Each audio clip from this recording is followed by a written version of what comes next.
அவனவனுடைய கிரியைகளின்படி அவனவனுக்கு நான் அளிக்கும் பலன் என்னோடே கூட வருகிறது.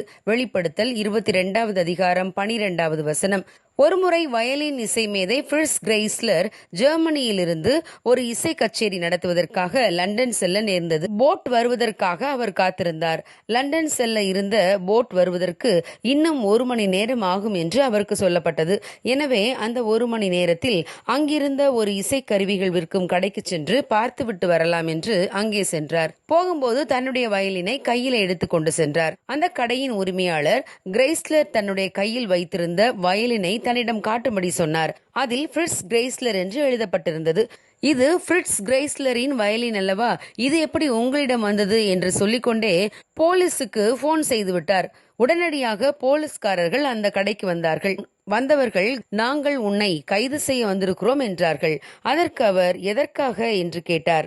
நீ ஃபிரிட்ஸ் கிரைஸ்லரின் வயலினை கையில் வைத்திருக்கிறாய் அல்லவா, அதற்காகத்தான் என்று சொன்னார்கள்.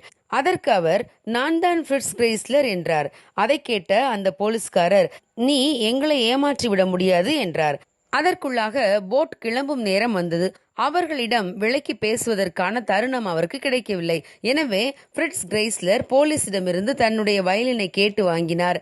தான் வாசித்த இசைகளில் அநேகரின் உள்ளம் கவர்ந்த ஒரு இசையை வாசித்து காட்டினார்.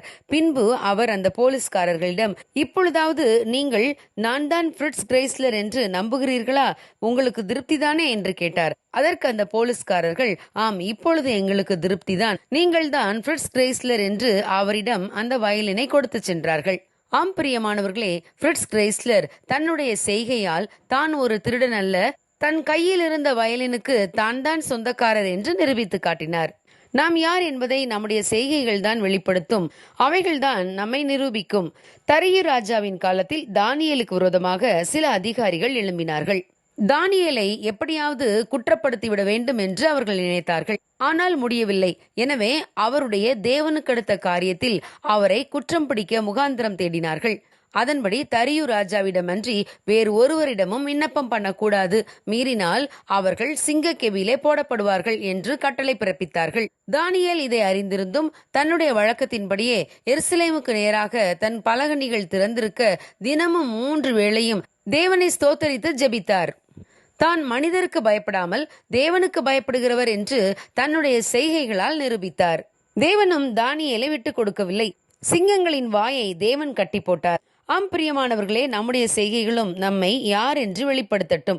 அவைகளின் மூலம் தேவநாமம் மகிமைப்படட்டும். அவனவனுக்கு தேவன் அளிக்கும் பலன் அவரோட கூட வருகிறது. God bless you. Have a good day.